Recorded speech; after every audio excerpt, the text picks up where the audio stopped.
There's a whole world out there. We don't know when this is going to be over or if it will be, but there is still a whole other universe. Wow, you're out for a beer. What are we werewolves? Did we just come out when there's a full moon or something? Am I meant to be locked up in a room, in a padded room, or...? To end this on a sort of like vaguely funny note, the cat's attacking the door. I'm just out for a beer with some friends. Welcome back to the Not Quite Pod. Today we've got Lydia with us. Lydia, do you just want to quickly introduce yourself and let everyone know a bit about yourself? Hi! So, obviously, you know, my name's Lydia. I am a freelance journalist, and typically I would cover social inequality and disability issues. So this can range from anything such as, I don't know, one of the most recent things I have done is to report on endangered dolphins where I live. I live very near to Brighton, and despite contrary to popular knowledge, there was actually like pods of dolphins around, which was like the weirdest but also the most interesting assignment I've been on in a while. In terms of disability issues, it can be longer things. So by the time this comes out, there will be a long read that I've researched about the appropriate adult system within the UK policing system and how that's been abused. Took me a while, but here we are at long last. Yeah, I think that just about covers the sort of contradictory nature of my trade. Yep. Oh, don't worry, we're going to dive fully into everything that you get up to. One thing I did notice when I was doing research about you is you're actually a published author, and you published a book about a year ago.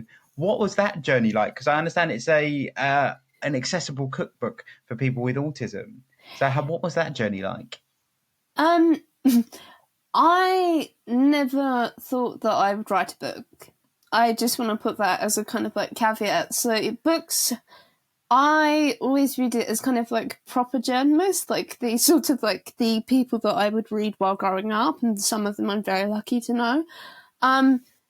I did not have a particularly great experience with personal independence payment. Nobody does, but Yep.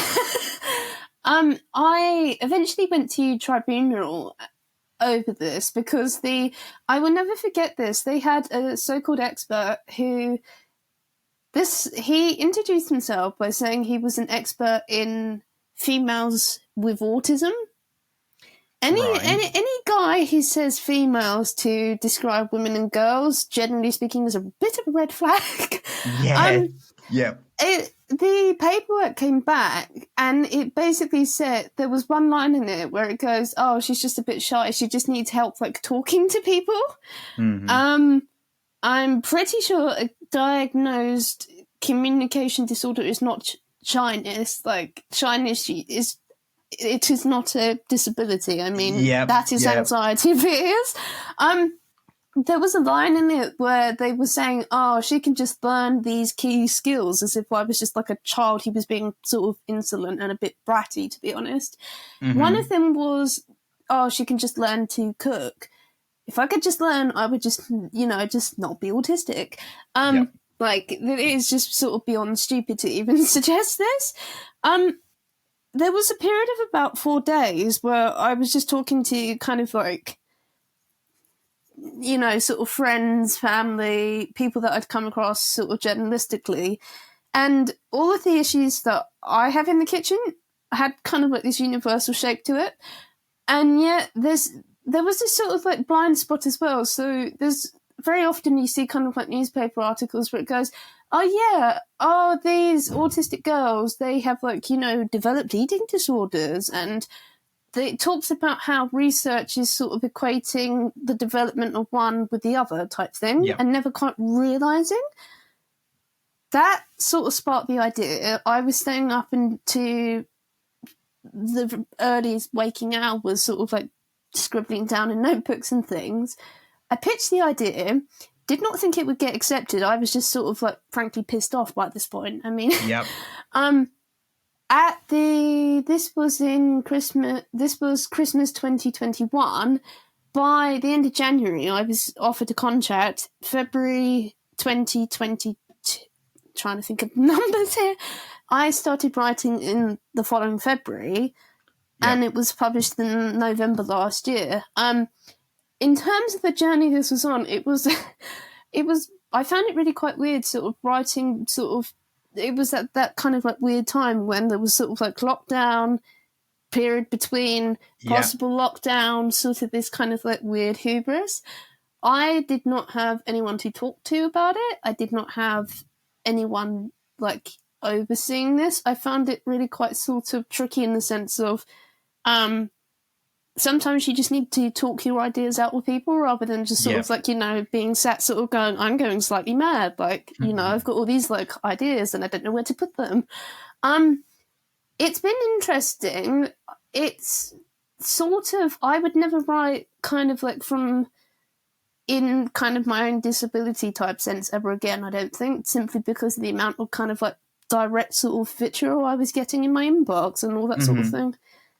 Mixed feelings, shall we say.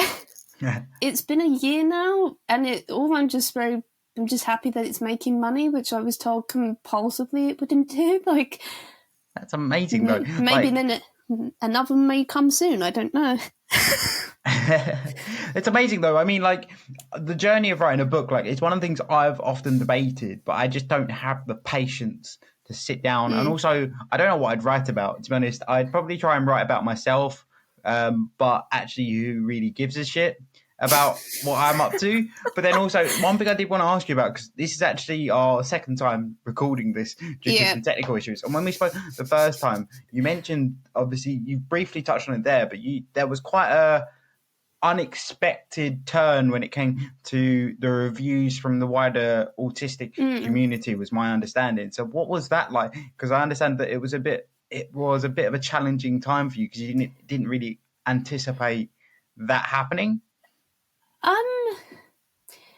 It was partly my fault, and it was partly in the sense of this is a first time thing for everyone. So throughout the kind of like the lockdown, it was sort of the way I sort of think retrospectively about this is sort of everyone's universe was shrinking, and it was always very hard to kind of sort of think of kind of like the wider context, like beyond the kind of like, you know, don't kill your granny type messaging on, you know, from Boris Johnson. It was very hard to sort of like, it kind of like could go, there's a whole world out there. We don't know when this is going to be over or if it will be, but there is still a whole other universe. It's also in the sense of, so one of the kind of like, how am I going to put this? So on the kind of diagnostic criteria, there's a area called rigidity, to have rigid thinking. Yeah. And it was the thing where I find it difficult sometimes, sort of like journalistically versus disability, the kind of two universes I had to inhabit almost. Because it's the thing of, I had to be sort of accurate to cover everybody. So in the sense of autism is considered to be a disability under the Equality Act. It's actually in the legislation. The amount of people who were kind of like, autism is not a disability, it's a superpower. Oh. And kind of like, with all due respect, you can call yourself whatever you like, but you have to be factually accurate. It is which is why there was like a really long note at the front of the book to say, this is why, but it's not intended to be offensive. Yeah. Because you can you can refer to yourself as whatever you like. I mean, I'm not stopping you saying like you're neurodiverse or whatever you prefer. Yeah. But there needs to be kind of a framework to work in the sense of, like, you know, actually writing this book. Yeah. So bearing in mind, this is like, I think it's nearly 400 pages, I seem to remember. Wow. But that's what I said. I didn't think it would be that chunky, but it arrived and it was... That's impressive. I did not know it was going to be that big.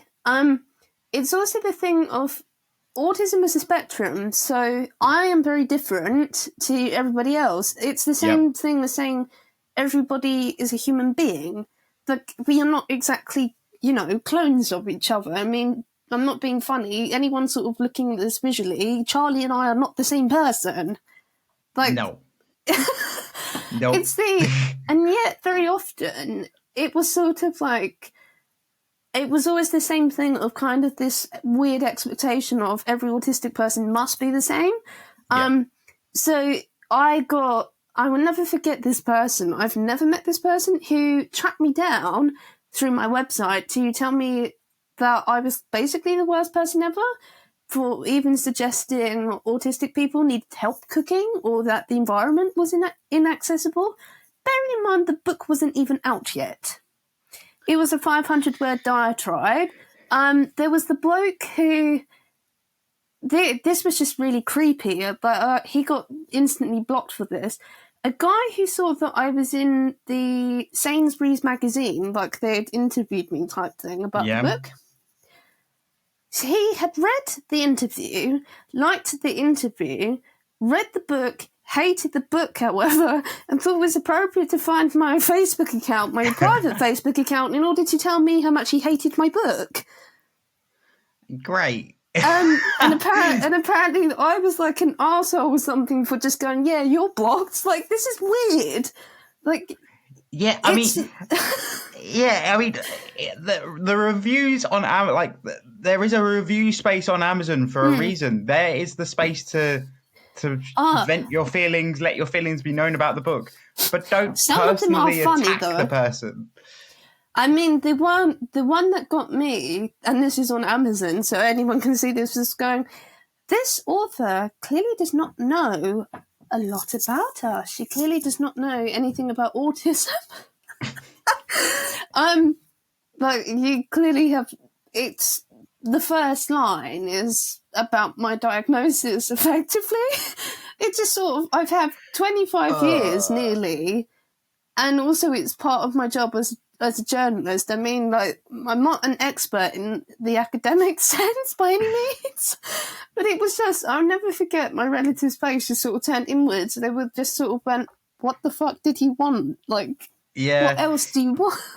It's interesting. Like, I would argue that, like, lived experience is far more valuable than medical knowledge of any kind. But then that goes as well for anyone looking at job. Like, in a general sense of the term, experience is far better valued, or should be far better valued than necessarily the academic side of things, because it's real world scenarios. Same applies for knowing someone's disability. The best expert on their disability is the person themselves. Like, I read this thing just before I came onto this recording, and there's this new research that's come out that said basically let the autistic person be the autistic person in showing their symptoms. So when it comes to special interests, etc., you don't need interventions, and it's actually tracked that if you start to change those problematic behaviours, it causes mental health distress. Now, one of the lead causes of us frankly dying is in fact suicide due to mental health issues. Yep.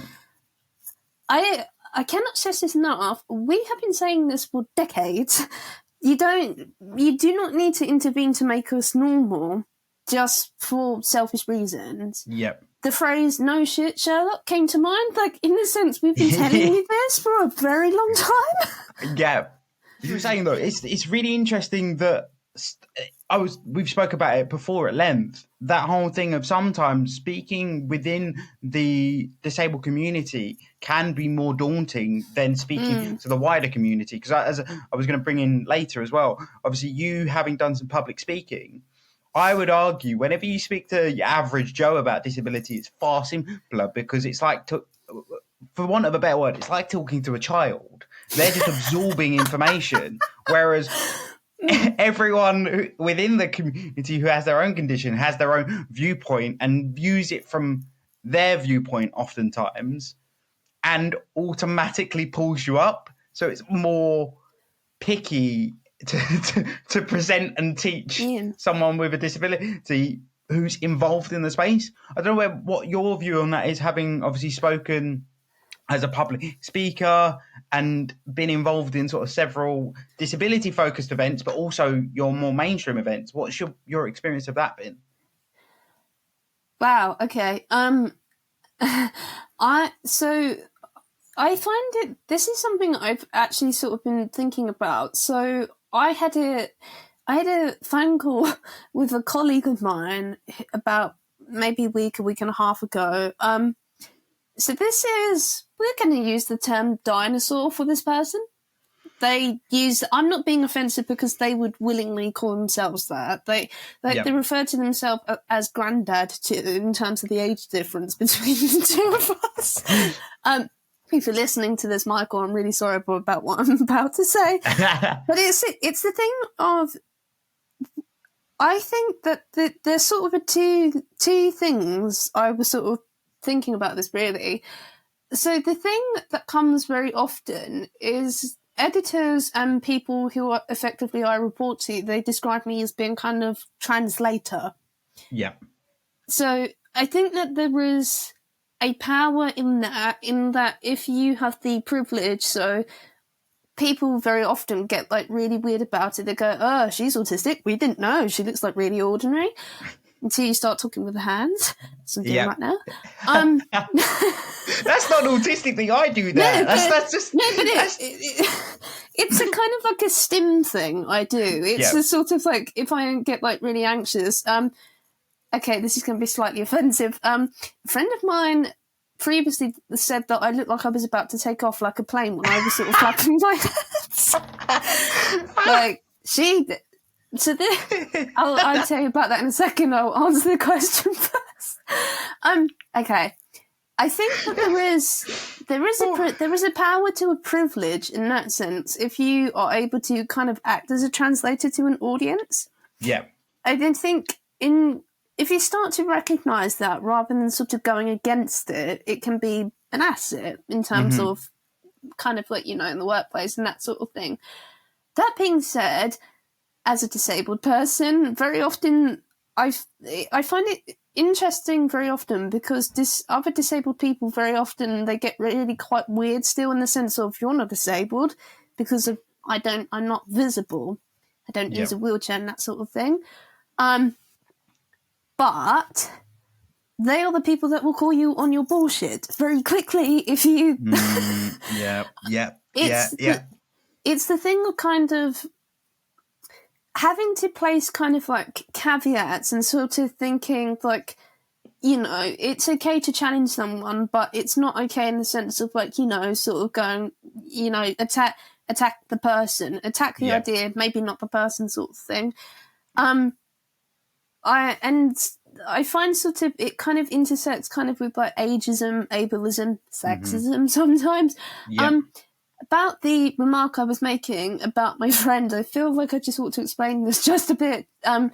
Otherwise people will think that I was being really offensive. So she was actually my boss when I was on work experience as a teenager. We've just stayed in contact for many years afterwards. She was the person where I had to sign like, multiple liabilities and forms and things. Basically saying like, I wasn't like going to burn down where I was. I was working in my MP's office at the time. Okay. Like there were so many forms. Yeah. So I thought that she knew that I was on the spectrum. Yeah. Yeah. It turns out she didn't. She just, in her own words, she described it. This was nearly 6 years later. She basically said she fucked the paperwork off. Didn't look at it. So she had no idea. I sort of graduated and I stopped being a trainee and I started to freelance. I'd written a piece for The Independent about Autism Awareness Day and like, books to read about this. And the tagline was saying it's books about autism for Autism Awareness Day by an autistic person. So I showed her this. And she did that thing of sort of the double take where she was like, you're not autistic, are you? Like, I didn't know that. And I explained about the liability form and all that sort of thing. And I was sort of saying, I present in this way and this is what I do that make me... And she just looked at me sort of half alarmed, right? And she goes, yeah, when you start flapping your hands when you're anxious or when you're excited, yeah, you do look like you're going to take off like a plane. It's like, yeah, really politically correct. Well done. Like, thank you for the vote of confidence in that one. I haven't let her forget that, and I've taught her to be better since, I will say.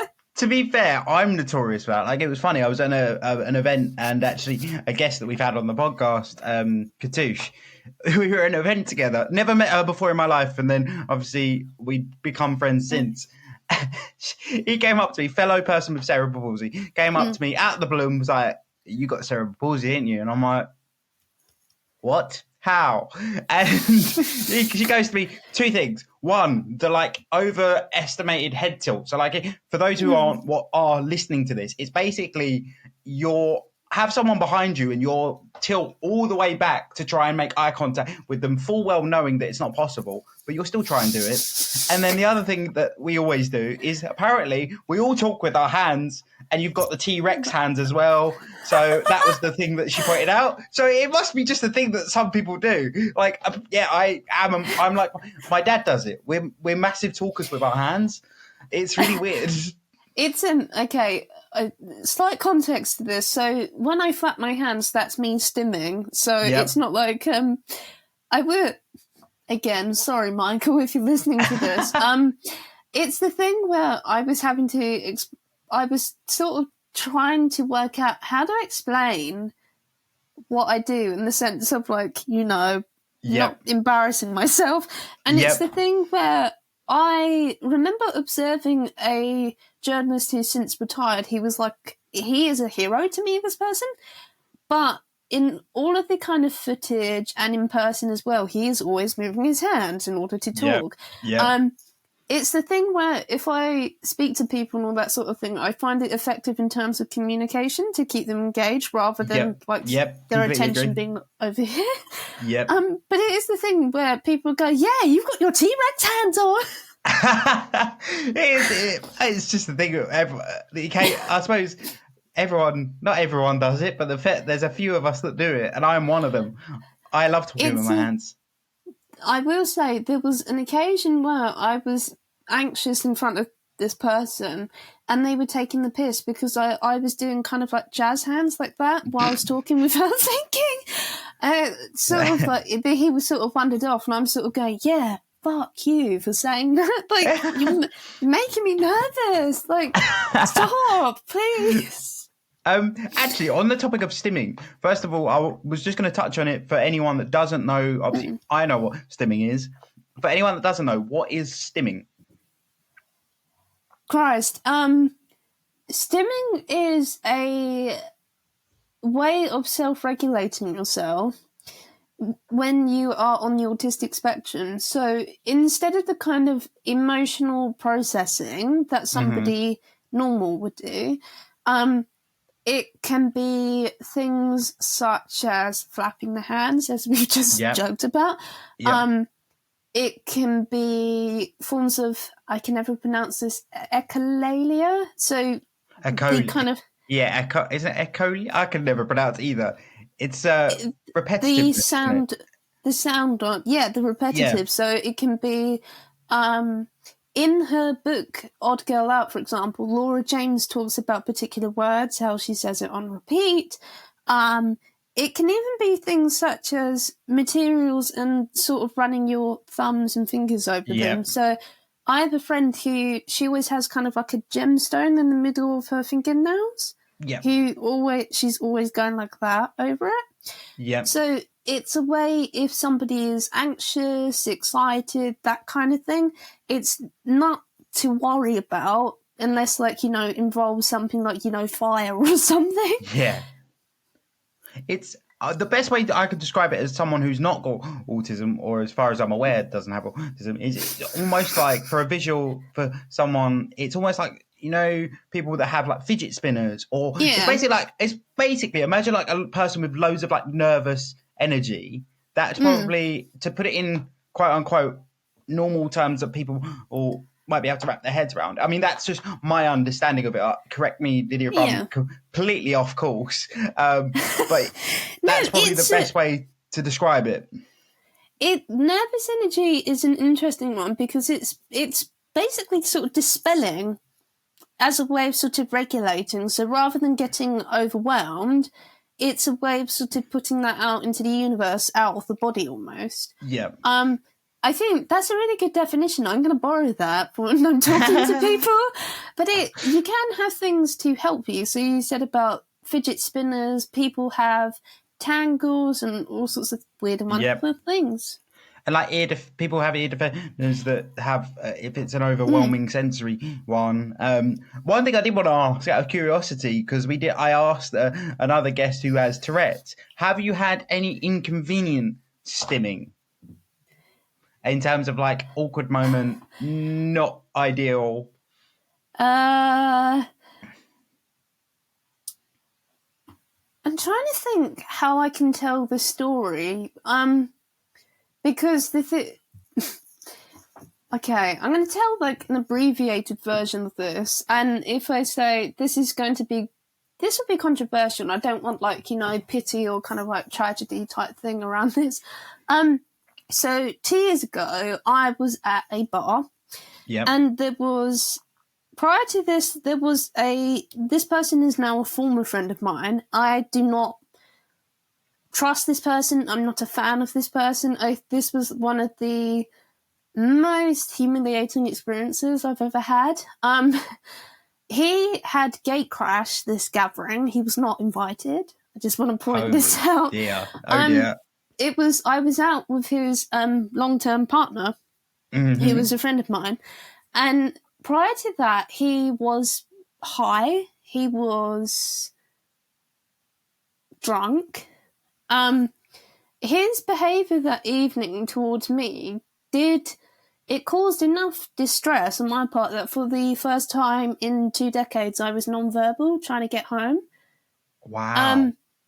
And it was the thing, so I had what was really just a sort of like the cherry on top of this. So one of my heroes was in fact at this meeting, who was observing like what was sort of going on. And it's that thing of where as a woman, if I present as like more visibly autistic, I find people very quickly start saying kind of like gendered things. So it's things such as on previous incidents like that, people would describe me as being a bitch for walking off, just for asserting my needs and all that sort of thing. So it's things where I don't understand why people feel it appropriate to touch me, for example. I'm touch sensitive. I'm hypersensitive to touch. I don't do hugs very often, for example. But it was continually. I still don't remember parts of this evening because I had a meltdown. Like it was enough distress. But I do remember so at the end of this, I walked off because I needed to get home. It was Halloween and I was going away the next day, and there was a train strike. Yeah. Really, really convenient. Wasn't it? And we were this had been like, it had sort of gone into bar hopping and I had no idea where I was and my phone didn't have any data on it. Yeah. So the hero who was at this, he walked me back to the station. I don't remember parts of this evening. I remember bits of it. But I do remember like sort of doing that thing of kind of like one side of my brain's going, don't flap, don't present like as yourself in front of this person, and sort of going like that, like really properly. He does not know about any of this. He just thought I was like really upset that evening because apparently I'm just ordinary. But that was like really inconvenient and sort of going, don't embarrass yourself, like internally inside my brain. But needless to say, these people are not my friends anymore. Yeah, that's like, not. Yeah, I mean, I can relate. Understand. I can relate to it in terms of like, so I don't have, my condition doesn't come with stimming. My condition comes with a wonderful thing called spasms, and they are involuntary oftentimes. And so similar situation, if I feel overwhelmed, nervous, something's happening that I'm not comfortable with, my spasms go absolutely batshit crazy. And the worst thing is, I've got this one where it's not even a spasm. I can't describe it as a spasm, but it's essentially, that saying, someone's just walked over your grave, so someone shivered. So like I have that. So I have the shiver, but it will happen to me. Like, I'll be in a really serious conversation with you, Lydia, dead eye contact, where it's really serious, you need me to pay attention, and then the shiver kicks in. And it is the most horrible. It's not too bad when it's a friend, because like friends will ignore it. Gina's very used to it. It's more, it will happen in like job interviews. And it is my God. horrible. Oh, because obviously, naturally, I'm nervous. Yeah, it's just not great. And then the other thing as well is being ginger and nervous or uncomfortable. You naturally go red. So if you just imagine spasms, twitching, and bright red, that's essentially me. And when you're in the kind of like professional context as well, and having to do the thing of like translating to the potential employee. Yeah, like I'm not going to be an issue that I'm disabled, and you've just got this ginger, bright red, nervous wreck sat in front of him. It's not good.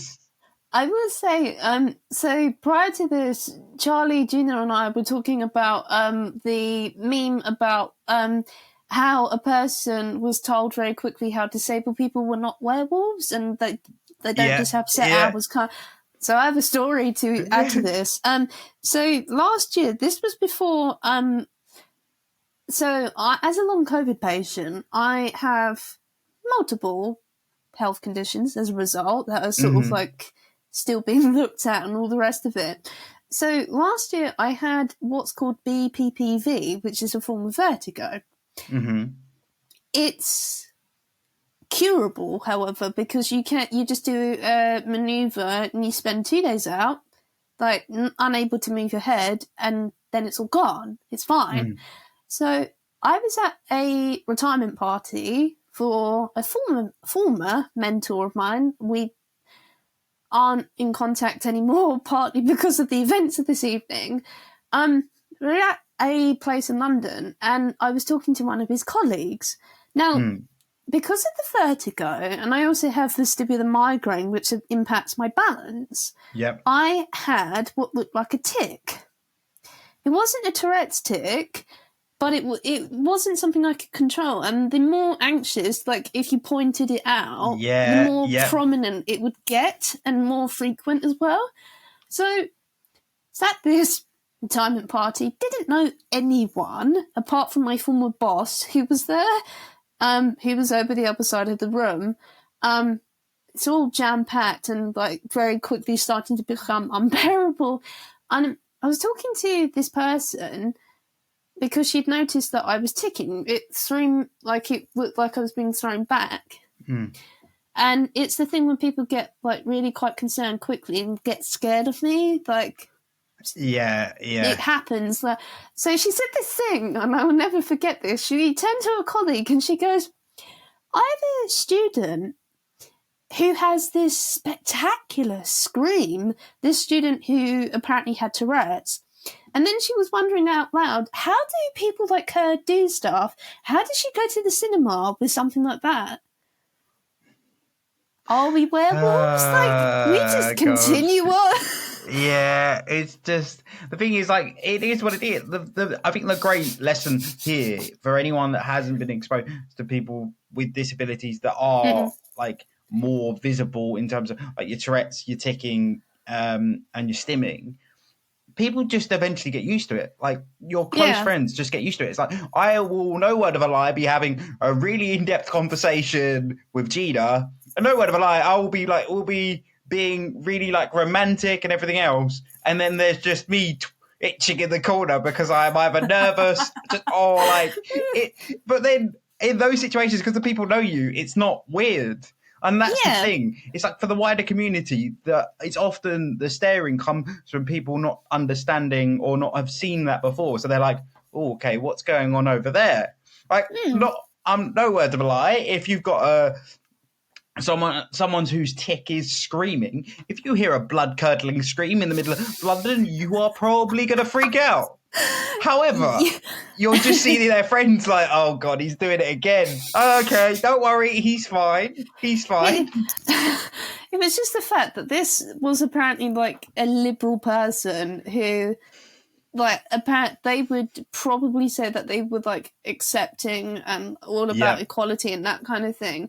It was just the line where she was talking about people like her and how do they effectively live What are we werewolves? Like, do we just come out when there's a full moon or something? Yeah, we don't go clubbing. I always love, that's my favourite one. My favourite one is, wow, you're out for a beer, and I'm like, what am I meant to be doing? Like, am I meant to be locked up in a padded room, or I'm just out for a beer with some friends? Like, I'm allowed.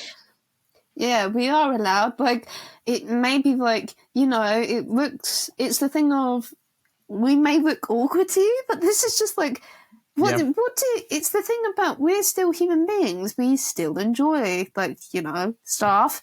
Yep. I don't understand, like, what's so hard to understand about that. What I love about whenever I talk about this story of like people being amazed when I go out for drinks with friends, is the amount of occasions where people have just gone, wow, you're out for a drink. Yeah, I'm out for a drink. Yeah. And you've got a disability. Yeah. And it's like, oh, let me buy you a drink. I'm like, what? Sure. Being disabled? Yeah.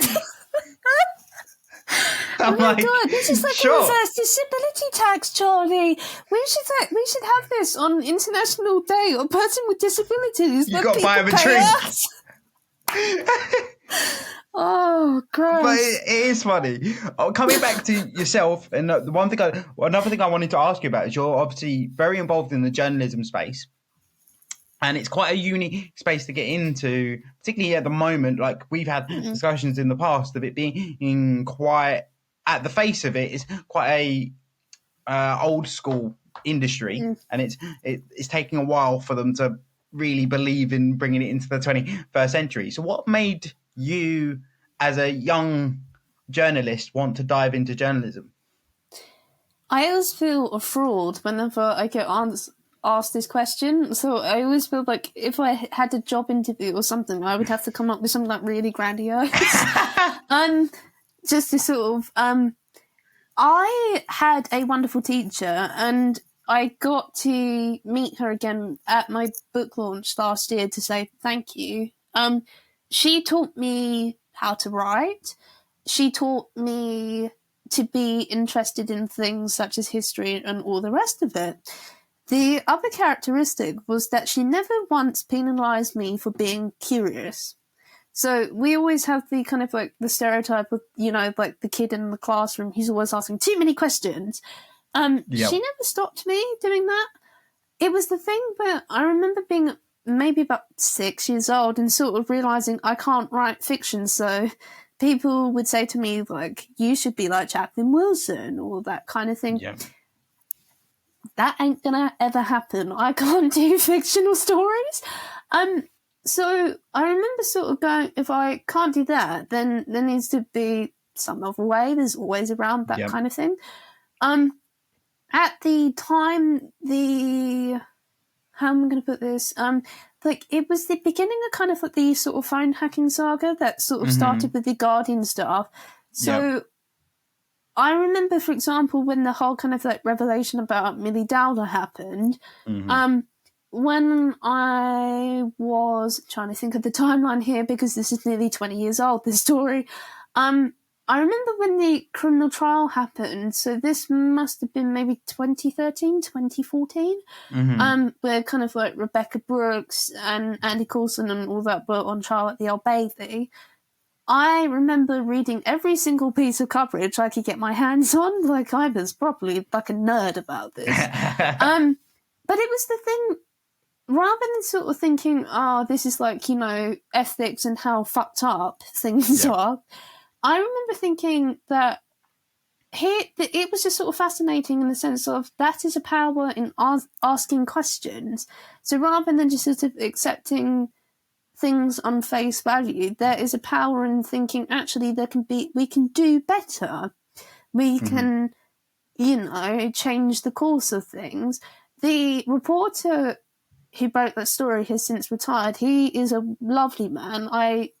He's like my ultimate hero. He's been very nice and has talked to me on multiple occasions.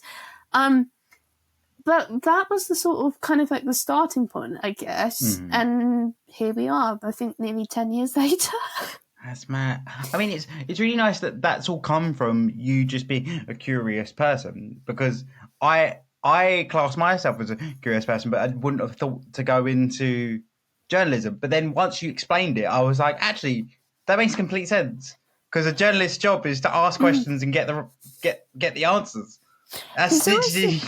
There's always like a stereotype with this, so...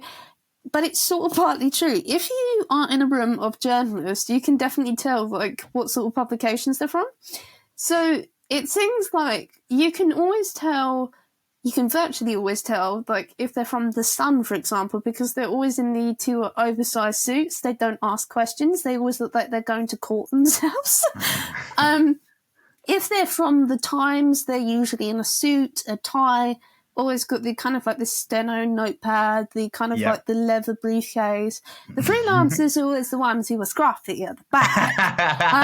But it's the thing of like, I remember sort of people like always telling me that I was being too nosy, asking too many questions, that sort of thing. Would I not want to go into a profession where that was kind of an asset in the end, rather than just sort of like, I also think if I had been a guy, it wouldn't have been an issue, but it's always the thing of kind of like, oh, shush, you need to be like, small and palatable. Do you find that's the case in the journalistic space? Do you think that there's still a lot of sexism towards women within Definitely. the space? Definitely. I have a... I'm trying to think how I can tell a story, because if anyone's listening to this, I'd definitely get a libel warning or something for saying this. It seems... Whenever I talk to my colleagues, or whenever there's kind of like petty gossip and all that sort of thing, it's always the thing of kind of like the internal... Journalism is a small universe. That much is very true. I always forget just how small it is, because there was a guy recently on Twitter who did like the kind of like the families and where they're all like married into each other and where they're like broadcasters and all the rest of it. Yeah. It's the thing of where I was really upset by this last year, where I'm aware of, we're going to say allegations, I'm not going to detail what they are, and the amount of kind of male senior journalists, the kind of like in editor positions, I was trying to do something about it. And it was always the kind of, we are aware of it. Why didn't you do anything? Because that's the job, isn't it? Like, yeah. I feel like I'm missing something in that sense. It's always the thing of, I have had experiences of sexism myself. So I had a story when I had just graduated, and I will never forget the editor who was a senior person, who was male. Basically shouting down the phone at me to kind of like run along and let the real journalists do their job. Yeah, so the Times won an award for that one last year. They had the story I had. So it just sort of like, it's always the thing of kind of like, it's an old boys network, I find very often. And so do you go against it, or do you work with them? That's really hard. I mean, it's whenever you deal with an archaic system. So, like, I've worked in local government and stuff like that, and it is very similar. Of like, it's almost like if it's not broke, don't try and fix it. And I'm like, well, it is broke. You just can't see the damage yet. And it's always whenever you talk of all of these older, more I don't think of the word, but like less developed areas where they've not necessarily come into the 21st century, this is where it all crops up. It all crops up that they're archaic, the archaic systems, like where they don't want to bring in the new systems of things that will make their lives easier because they think AI is the devil's food and everything else. And then the whole thing of like, oh no, but we've done it this way, and Harold's been our senior for the last 60 years. So Harold's going to remain at the top. And like, it doesn't make sense. There's always someone called Harold. There's always someone called Harold, and always like there's always someone who just goes along with it. Yeah, and that is the biggest frustration. And then obviously, as we battle for as disabled individuals, you then combine that with, oh, I've also got a disability, and everyone freaks the fuck out. because they're like, yeah, I've got to be able to support this person. I want to be able to because it makes us look good. But honestly, then actually they freak the hell out. It's the thing of kind of like the sort of tokenism as well. So I find very often that it's the thing of about looking like the box has been ticked when doing the kind of lip service type thing. Yep. There was maybe about 6 or 7 months this year when I had to use a walking stick. And it was the thing, as soon as I started to use this, so I went to Neo Walk because it's got to be glittering, it's got to be light up. Of course. And the amount of people who freaked over this was really quite telling, to be honest. It's just to help me balance, like it's just to move forward. Like there's nothing else to it.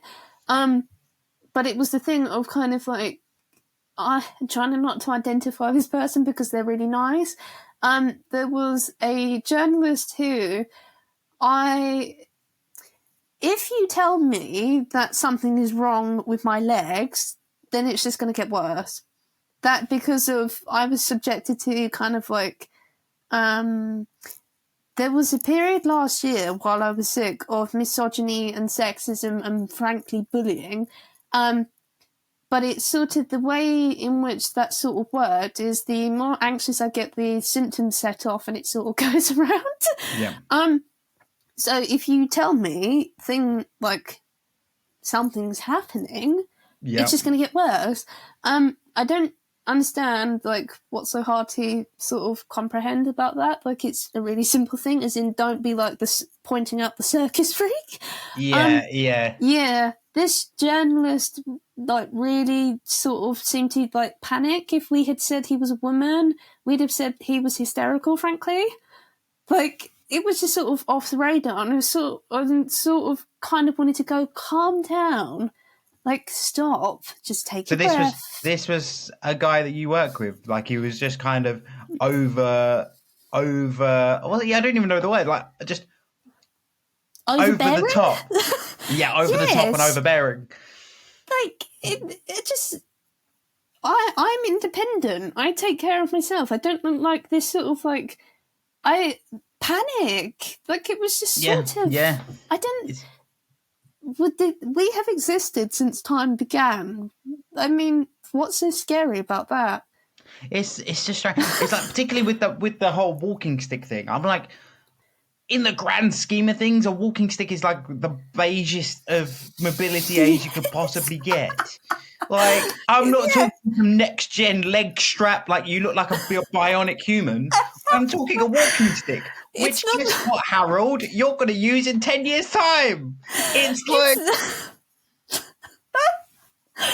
oh my God, that's my... Sorry, it's... Sorry.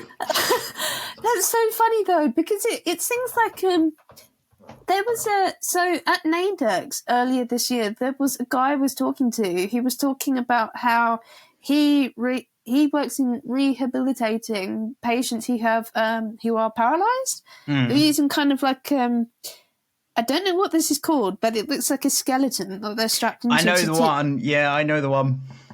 Right, so that is the high end of that.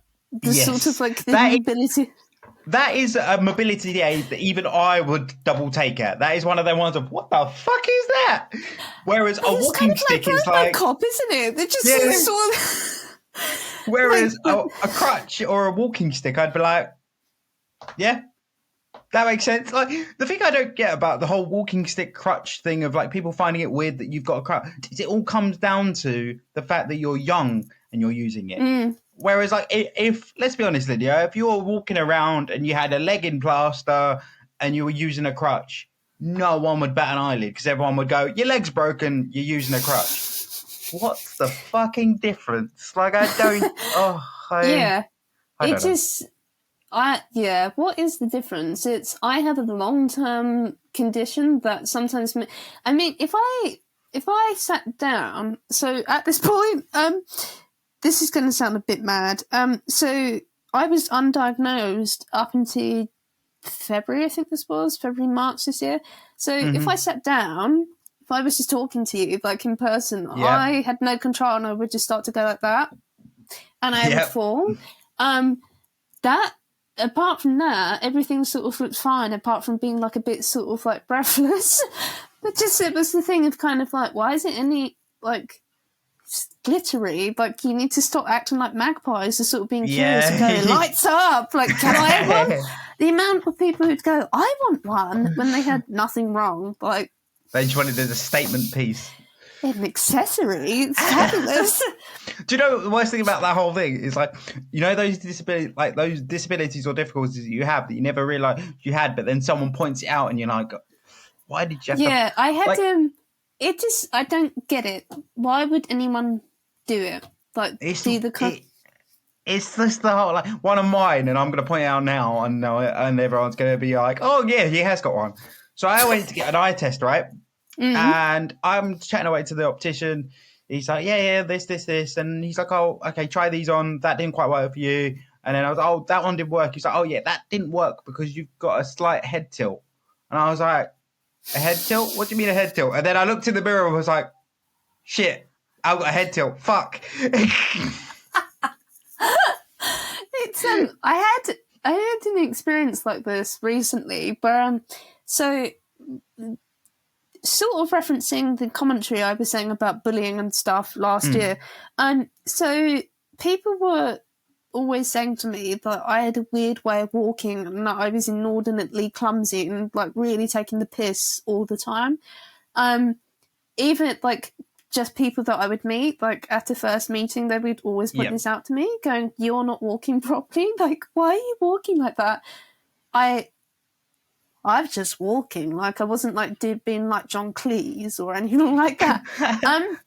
So I went to see my orthotics surgeon. We're going to call him an orthotic surgeon recently because I wear orthotics in my shoes to stop my feet moving. And he said there were two things to this. First of all, he was calling me matey, having seen my stick. As in, like, I assumed this was like a pirate reference. Yeah, it's like, oh, okay. And then he goes, yeah, don't you know you're dyspraxic? No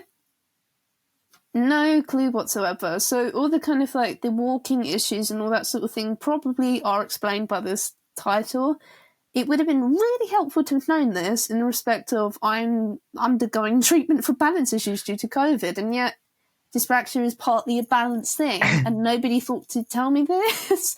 It does amaze me how many medical professionals, and this is no slight against them, it's just people missing things. But it amazes me how many like stories I hear of people just missing the blatantly obvious and not pointing out like, oh no, it's just this. And you're like, why didn't I know this before? I would just say, so last year when... It took me nearly a year to be diagnosed with vestibular migraine, it's actually a condition that runs in my family. Wow.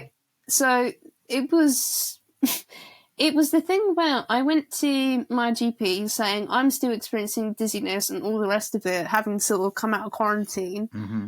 And I remember telling her, like, you know, I knew that I had BPPV because I'd seen like the NHS criteria. Mm-hmm.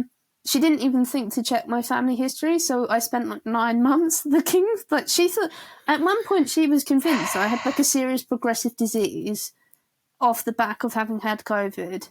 It's just a sort of, if you had listened to me the first time round, like there was a whole waiting game and being told, oh yeah, you've got this genetic thing from your family. Thanks, everyone. Like, that was a year that never was. Yeah, my personal favourite that we often get at my GP is going to the GP, something's wrong, and it goes to the GP, and the GP goes, what do you think it is? And you're like, that's why I'm here. And then he follows that up. It gets even better. He follows that up with, have you Googled it? Oh no! My God. Is this like reverse psychology or something? Like, genuinely serious. Is this person... It almost has kind of like Catch Me If You Can vibes to it. Yep. Yeah, That's worrying. It is. Although we've gone on a very big tangent here. Coming back to journalism. It's honestly, it's fine. I love it when we go on tangents. It's absolutely fine. But coming back to journalism, what's been your favourite story you've worked on? Oh, I was trying to remember what I said the other night because I had something vaguely clever when I was answering this. When we had the technical issues, there are two stories which I am very proud of. One of them I sparked off, but I didn't write it. One of them I actually ended up, so I'll tell you about both. So at this current moment in time, the Independent Office for Police Conduct, the body that oversees policing constabularies and concerns, seems to be in a bit of a crisis. I think that's an understatement. Yeah, just a bit. Yep. There was so back in I'm trying to think of the timeline, sorry. Back in 2021, there was an independent panel that referred to the Metropolitan Police as being institutionally corrupt.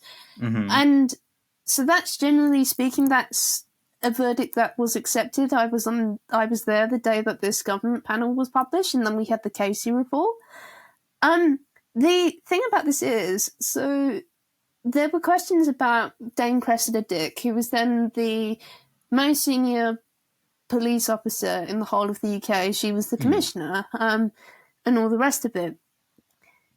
As a trainee, we were taught to use the Freedom of Information Act, where you ask the question of the story that you want to write most. So at this moment, in that kind of weird sort of hubris, the story that everybody wanted to write was Cressida Dick in scandal or Cressida Dick resigns. So it was the thing where I thought, okay, I will ask the police watchdog, has Dame Cressida Dick ever been referred to you on any kind of complaint? Because, so not many people realise this, there's internal standards of each policing constabulary. So it's basically police looking after police in-house, effectively.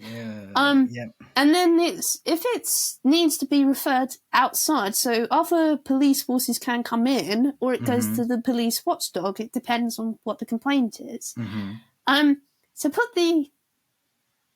it in, didn't think anything of it, and what came back was this. It was about 4 or 5 pages where it was going, yes, she's been referred to us on this date, which was in the public domain, been referred again on this date, which was in the public domain, and then it goes, there was this complaint that we can't tell you about, she was referred to us last year, and apparently it was case closed. And they did this really interesting thing where they basically read the sort of riot act about why we couldn't know. So they were using all sorts of like data laws and all that sort of thing. I was talking to my editor at the Daily Mail. This was somebody who I'd met for coffee previously. And it's the thing of kind of like, you shoot the shit in the sense of like, story ideas. So I mentioned this. I said, I got this really weird thing in my inbox and I don't know what to make of it. Like saying that she's been complained about, and we've got a date, timestamp, and all the rest of it, but we can't know. But she's the most senior at that time anyway. She was the most senior police officer. We should be able to know if, like, you know, she's been complained about, or like, you know, there's an issue here. That's public interest. That's why we do the job. So this editor goes, oh, that's interesting. Can you send this to me? So 2 days later, he has a tendency to WhatsApp me like really late at night, so like midnight sort of hours. So he WhatsApped me going, I thought you might like to see tomorrow's paper, and he gave me the page number. So this was being printed as we spoke. And there was the story about how Bianca Williams, the athlete, had been stopped and searched when she was in the car with her partner, and how Cressida Dick had made. There had been, you know, because stop and search is, generally speaking, it is disproportionate. Some would even say it is racist. But there had been complaints about that, and then Crested Dick had apparently made like comments that could have prejudiced an inquiry into what was going on, which you can't do. So that was the story about why she was referred to the watchdog, which made it into the paper. Just on an off chance, and it seemed to have sort of gone on and on and on, in the sense that people involved with that have now turned to be whistleblowers and all the rest of it. I'm trying to be careful because I'm very aware that there is a misconduct hearing with the original officers in the stop and search going on as we speak. But it was just a bit sort of like, this was a Saturday night when I got this, and I was sort of like, why are you sending me this? Why would I be reading the paper? The other story, so this one I did write. This is one I am very proud of, but it's not available anymore because the website basically collapsed. It turned into a newspaper, but like the old content did not get saved. So as a student, we were being taught about law and kind of like, you know, the sort of what you need to know in terms of publishing. Yeah. And I will never forget this. So we were learning about contempt of court. So basically how not to piss a judge off. You can't, like, you know, comment and undermine what's going on and all the rest of it. So the Contempt of Court Act had recently been reformed. So we needed to learn about, you know, a long time ago and today. Yep. So I'm trying to think of under his editorship at the Sunday Times, Harold Evans had been kind of pioneering in kind of like investigations and all the rest of it, where he had changed the Contempt of Court Act in our favour in order to report on the thalidomide catastrophe. So these children who had been subject to a drug that caused birth defects and permanent disabilities and all the rest of it, had he not campaigned and had he not succeeded in petitioning to change the law, they would not have been compensated. Wow. They did not have any support. So this is in the 60s when they were all born, kind of like from 1960 to 1963, and it sort of lay dormant for a decade. There was no support, no recognition, bearing in mind that the Health Secretary was Enoch Powell, the really racist guy at the time, who had in fact been briefed by the people involved with the drug company. Oh. Yeah, so there was no kind of like state support, no recognition, no anything. And the Insight team, they got involved. So the thing about this is, I'm sat in my classroom and didn't know anything about this at all. What I did know is that the News of the World, the paper that has since been closed down, Rupert Murdoch had actually bought the paper at the time. He was the young kind of like upstart, the guy who would put two fingers up to the middle class and all that sort of thing, having just come from Australia, not, you know, being British and sort of wanting to be part of this sort of aristocracy type thing. At the time, the campaign to support the thalidomide children was underway, and he didn't play by the rules. So there was the 50-Year Fight, a documentary by the BBC, and it documents how the News of the World was kind of like a funnel almost for an illegal poster campaign that Rupert Murdoch was involved with to unveil what had happened to the children, because it was Diageo, who were formerly owned by Distillers, the drinks company, who like were associated with this. So this legal poster campaign would have, you know, imagery of like children with no arms, no legs, and all the rest of it to expose what happened. So I remember asking my law teacher, saying, would that not have been contempt of court? Spoilers, it would have been. So my law lecturer at the time didn't quite understand the question I was asking. He sort of like bristled like a cat did. He got really quite pissy about this. He goes, that was Harold Evans, not Rupert Murdoch. I had no idea who Harold Evans was. I'd never heard of this person. The comparison of the two, so Rupert Murdoch buys the Times newspapers and fires Harold Evans as the editor in a quite public sacking. That's why you should never ever compare the two, even by accident.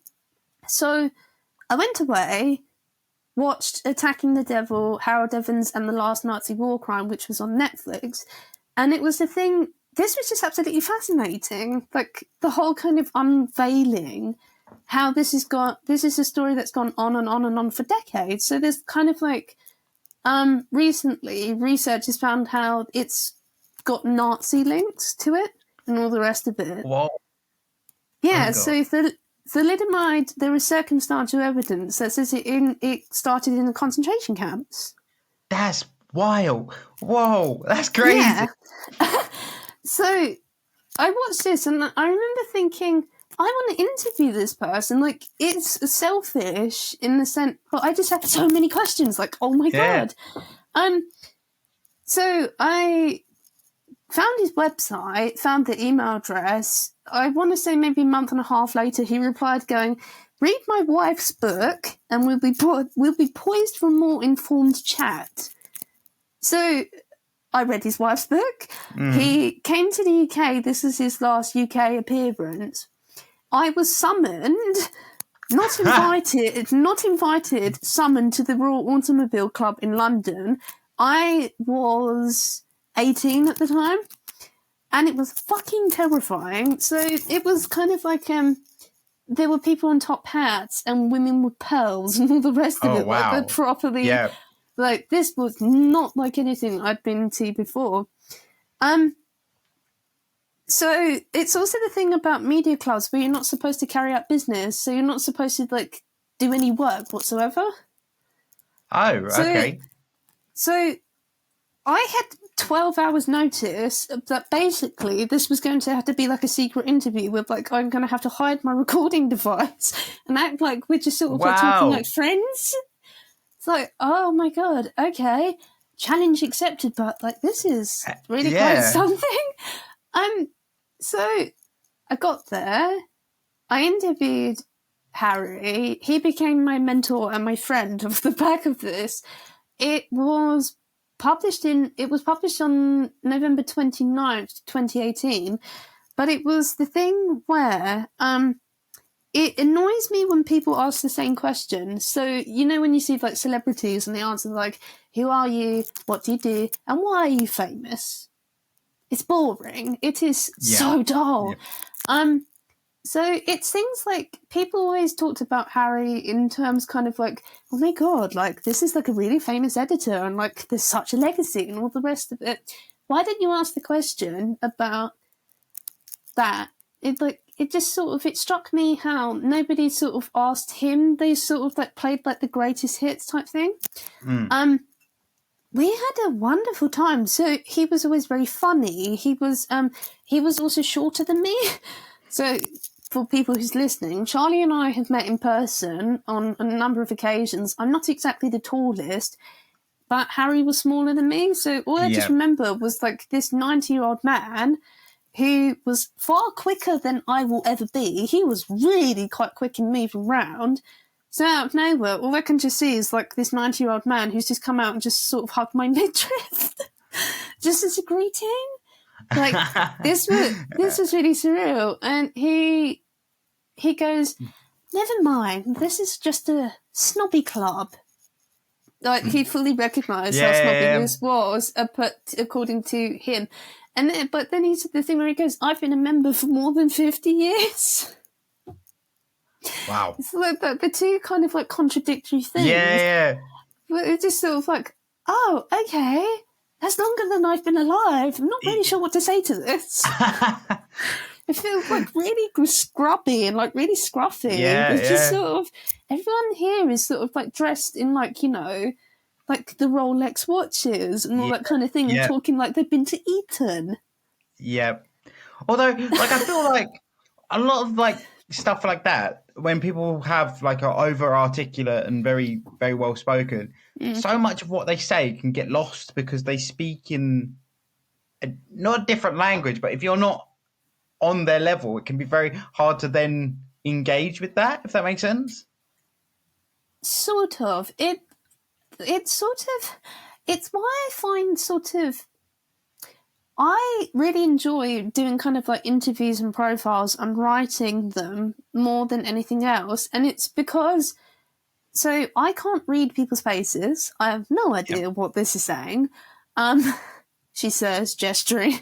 But it's the thing where I have to listen to what people are saying far more and to analyse the language used far more to understand what they're saying.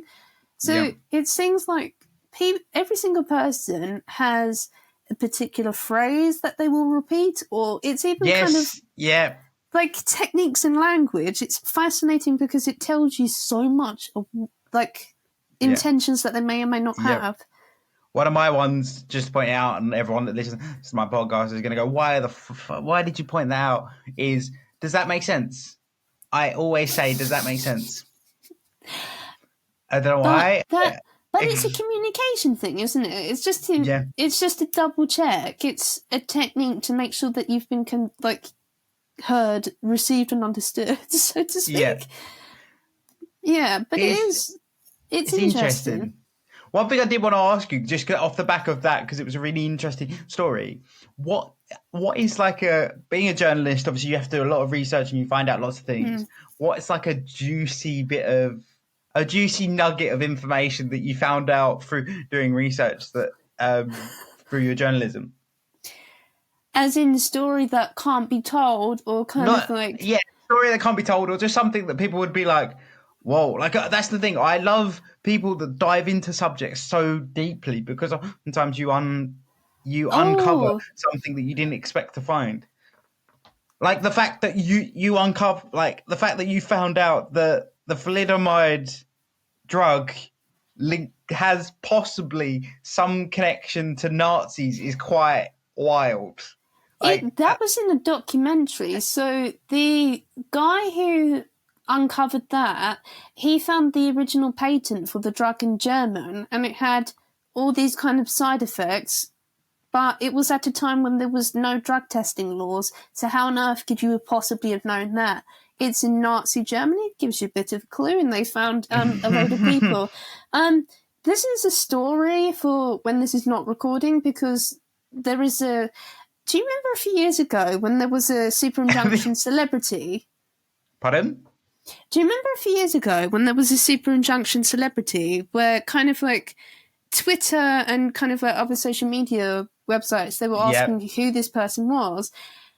I can tell you that story afterwards, but you can't publish anything. Damn it. What is something you can tell me that I can publish? I was sort of just saying that to kind of like save time, because it's the thing that kind of like I was trying to really think. Don't worry if not. I just was curious to see whether you'd managed to uncover anything. It's going to be the thing of like it will be like later tonight where I'm going to have to WhatsApp you going, I've got an answer to that. Like, I'm just trying to think, because the thing is, I'm very aware that this is going out, and some of the stuff I can't say because it's libelous. Like really stupid things. Let's rephrase the question. Obviously you told us a very juicy story there of one of the ones that you're quite proud of, a piece of work that you've done quite proud of. What's a piece that you've released that's quite a interesting one for someone to refer back to and have a read of? Like, what's one piece that you're like, oh, that would really get people thinking? In the first year of the first lockdown, for Refinery 29, I interviewed 4 millennial women who were shielding, and that was... It pisses me off when we think about disability as age. So we always talk about, when we think of care homes, we think of elderly individuals. There is no kind of national discussion when it comes to the adults, young individuals who have learning disabilities, for example, who were also in care homes and who were also impacted. So at the time, this is still in place even now. It's always kind of like, oh, they're in their 20s, they're like really young, and they would survive COVID, so fuck them type thing. I interviewed 4 different women who had 4 different conditions. They were all of a different ethnic background, different areas in the UK as well. And it was the thing, what really struck me was I turned this in not really thinking anything of it. This was just sort of, it is truth-telling. It is a story about a time and a place that we were at that time. So the editor wrote back saying, thank you for writing this. And apparently the first case scenario had reduced her to tears on this. Like, she hadn't quite thought that the impact about the lockdown wasn't just an age thing. It's sort of transversed. Yeah. It was just the thing where it got me in that second of kind of like, oh, okay. So I think there's a power in telling people's stories first person in that sense. Definitely. And you do this very well, kind of like podcasting and all the rest of it. But it struck me in the sense of sometimes I don't always remember in the sense of what you and I think about in terms of disability, unless we translate it, sometimes people don't always realise. Yeah. Unless they've got it in front of them, unless they've had the conversations, they don't understand it. So like you say, one thing I always mention is that when it comes to physical disabilities, everyone seems to think you're an old lady. And that's not how that works. But it is true. It's like that whole being able to tell it first person, because I'm a big advocate when it comes to disability of the fact that unless you are exposed to it, you're not going to know about it. So the problem is that's how you learn. So like you say, it's about telling it first person, but telling it in terms that people are going to understand, and it's easy enough to wrap your head round, if that makes sense. Yeah. If that makes sense. Oh my God, I've created a whole demon. Why have I done this? Okay.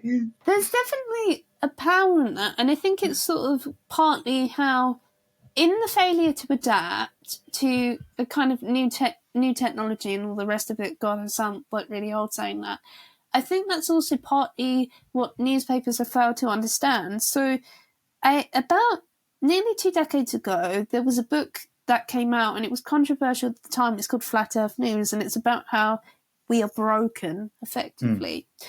And in one of the chapters makes the point that journalists like to write about journalists. And it may not sound like much, but when you're telling stories that are very niche and to a select individual, this tiny group of people, why would anyone tune into newspapers that do that? It's a very interesting point, but then also I feel like that is the disabled community.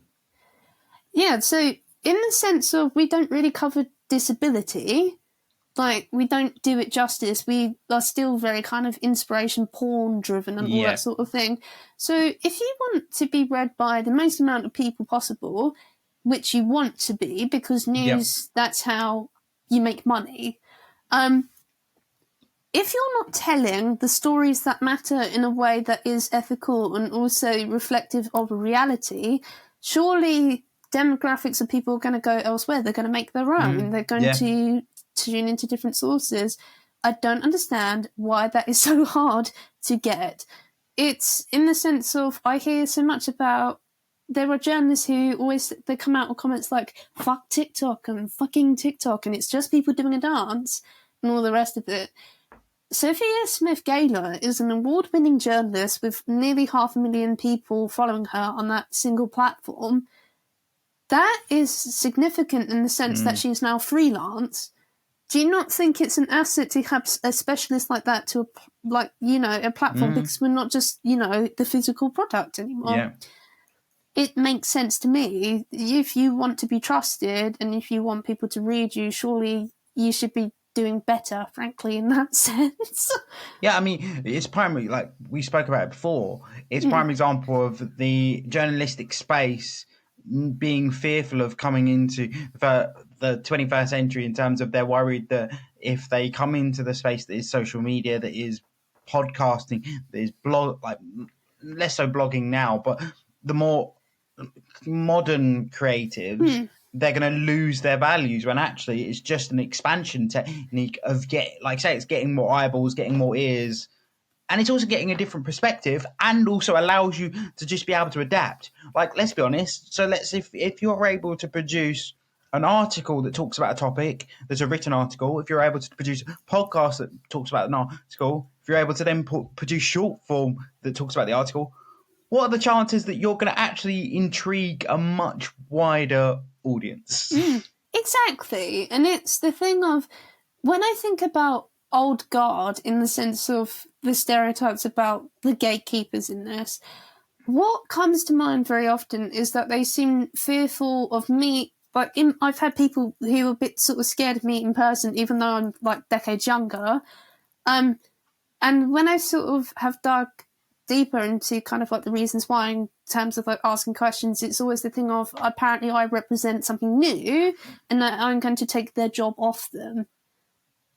I think that's just sad in the sense of there are assets that we can offer both ways, but maybe that we need to try something new rather than just sort of going around and around and and around. A diverse team is a strong team. Right? You're always going to, like, I hate to refer it back to football, but it's always better in a football team if you've got one experienced player that can lead the whole team. If they're all youngsters, none of you are going to know what the fuck to do. And it's the same thing when it comes to building any teams. If you've got different age groups, different abilities, different ethnicities, different background, you're just going to... And the other thing as well is it gives you the opportunity to comfortably talk to every community. Because that's the big issue, is a white person feels very difficult speaking on race, because we often feel like no matter what we come out with, it's going to offend someone because we can't speak on lived experience. It comes back to that of like disability, you should only speak on lived experience. It's the same thing. But if you have a diverse team, you're able to lean on other team members that are more comfortable talking about those topics, then meaning the whole team as a whole feels more comfortable. It's really interesting. Really interesting. It's exactly that. And you've actually reminded me of something. So earlier this year, I went to the Harold Evans I can never remember. It was called something like the Sir Harry Evans Summit that his wife, Tina Brown, has now put together since he died. And so I was introduced to his daughter. I'm very lucky to know her. She's a very close friend of mine. She was given a speech at this event, so there must have been maybe 600 or 700 people. Like, it was a big thing. And she spoke about in her address how Harry was very good at kind of transversing age lines. So I think he died at 93 or 94. So, but she made the point how they even thought it was sort of funny how he had an intern at one point and he sort of demanded to go and phone up the head of the World Bank, get him on the line for me as a task. So everyone was sort of having to explain, maybe she can't do that because, like, you know, this is somebody who's junior. Yeah. But in that sense, in the respect of he could see the kind of different assets rather than kind of like arbitrary barriers. Yeah. Age is just a number. If we stop seeing it as kind of like threatening or kind of like somebody's undoing, eventually the old guard has to give way to a new guard. That's just how this works. Everyone dies in the end. Like, I'm sorry to break this. No, it's a very good point. And like, also, you then just you're creating a breeding ground for learning, because that's the biggest thing. Is oftentimes when you have youngsters coming into an industry, and I'm speaking of this as a youngster, I suppose, is they want to try the big stuff. They want to try the big stuff, but they're too scared to do it because they're scared of making mistakes or they're not going to be given the opportunity. One of the best pieces of advice I was given by a very early on manager was, I don't give a shit if you make a mistake. What I don't like is if you try and hide it. If you make a mistake, tell me and we can fix it as a team. If you don't tell me, that's the problem. And I think that's the approach I think more spaces need to create, is that whole thing. Look, we all make mistakes. We all do it. It's part of human nature, but mistakes are how new things happen. Like the amount of like big inventions that was a complete fuck up. I always think one of the excuses, and I say excuses in the strongest possible way, that I see for shitty experiences is older journalists always go to me, oh, that's just an example of bad leadership. Mm-hmm. And why is it that we should have to be kind of doing the kind of like corrective bit? I will never forget, there was a woman from the BBC who, she tore me apart over a Zoom meeting. It was the first time I'd met her. So it was things like saying stuff like, basically, I should go and retrain and do something else, and all the rest of it. Like, I was in tears at this, which I very rarely do. And I later heard how she was apparently used to do that to people in her department, how people would be in tears, like full grown-ass woman. That's not leadership. That's just being awful. Yeah, it's that whole, as you've spoke about quite a few times in this podcast, it's that whole old guard attempt. So like that culture, I mean, I'm making assumptions. I've never worked in the space, but from what speaking to others in that space, it's a very much that London culture of, we're a big London firm. Oh, berating people in the office is just a way to build character. Fuck off! You're just being an asshole. It's not character building, it just drives out creatives. I'm sorry, but maybe I was thinking about this recently. So it's interesting to me in terms of leadership. It's if we think about the pandemic responses that were generally perceived as being better and were measurably better by the country were always women-led. In the sense of, I'm not saying it's just interesting in the sense of kind of. Yeah, it's an interesting like loop. Like, I would link that back to, I suppose, by stereotypes, females are more caring by nature. I suppose. I don't know whether that may have led into it. When it came to the leadership, there was, I forget when this was, and I will find this after so you can put in the show notes. When it talked about, there was a paper I read about this, about the leadership. It wasn't to do with caring necessarily, but the way in which it was communicated. So rather than sort of going, I mean, in the UK, it was very kind of like war footing, which I just thought was a bit pathetic, to be honest. We're in peacetime, like, grow the hell up. Yeah, yeah. It didn't really communicate a message. It was very kind of like, I mean, who remembers being told, for example, sing the national anthem when washing your hands? Like, really? Regardless of what you think, like, we don't need sort of like this faux kind of like nationalistic love for our country to sort of shove down our throats instead of scientific advice. When it came to leadership in places such as New Zealand and all the rest of it, it was kind of the effective communication and taking decisions rather than going, oh, we must attack back and for our own gain almost. But it's exactly what we spoke about earlier. It's the bureaucracy of the way that London works. Not London works. The UK works in their bureaucrative system of, oh, this is how we do things. This is how we're going to do it. Whereas actually, like you see it all the time, the more layers of management there are, the more Chinese whispers that takes place. Like that. If people are just straight up, right, this is why we've got to stay in, this is the reason why, this is what we're doing it for, if everyone does as we should be doing, this is going to be the result.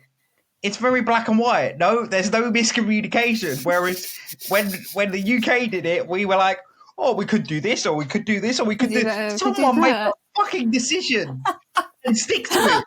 Like, yeah, and it just Christ, that's made me laugh.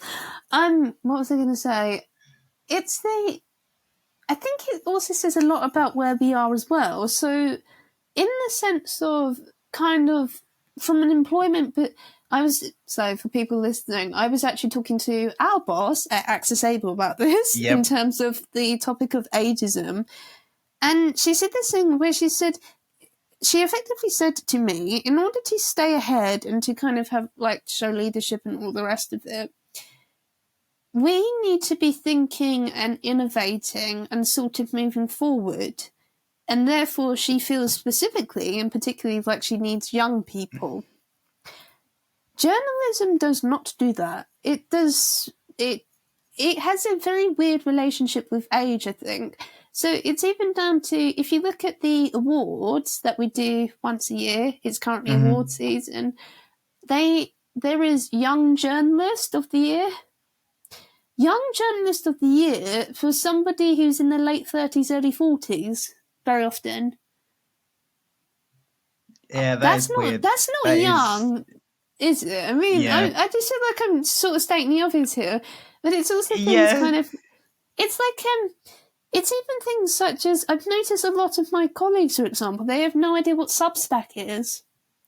Yeah, I think it's like we said earlier, it's that bringing something different to the table, and also acknowledging that because journalism has changed, the way it's produced has changed, and what's considered journalism has changed. Because it's almost like it's like that old archaic view of like what it means to be an author.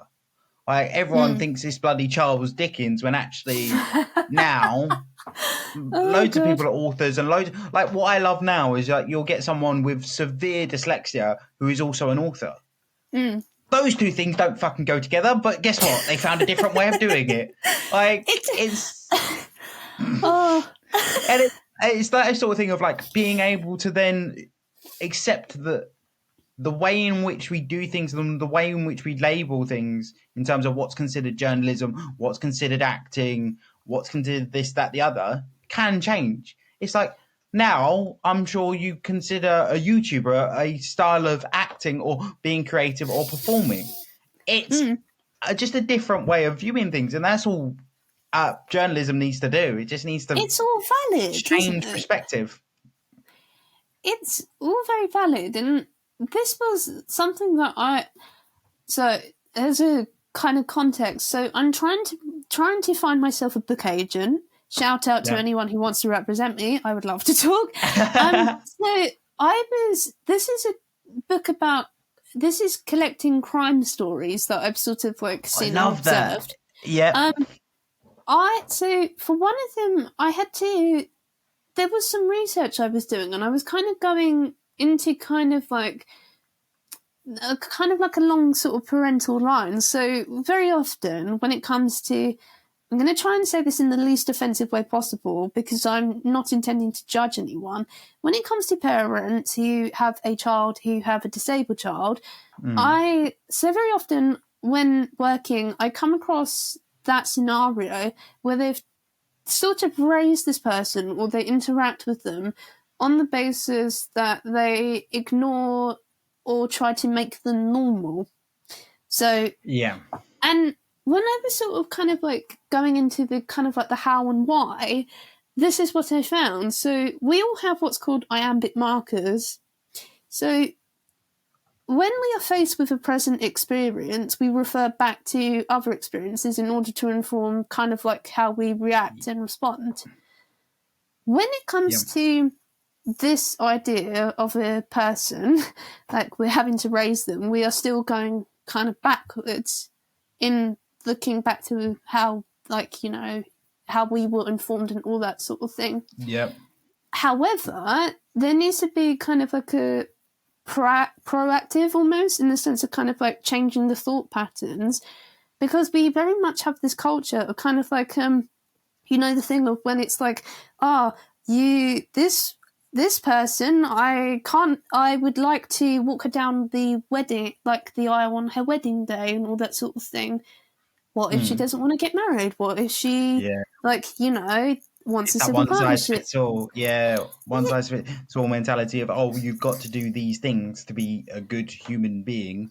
Yeah, but people are individuals, and I was looking at this under the guise of neurodiversity particularly.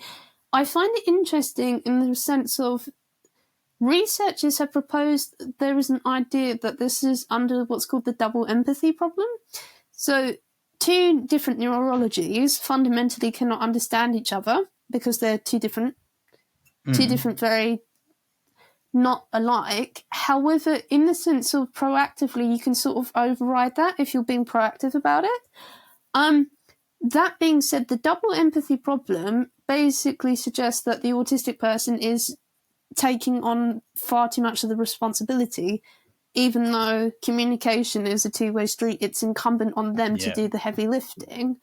How do we get around that? I don't know. Nobody knows. It's an interesting problem to sort of. I don't know. The other thing as well, with this. The other thing it highlights, just as a closing point on it, the other thing it highlights is that we often say that the autistic person is the person with the communication difficulties, but what we don't consider in that, like you say, it's a two-way street of no.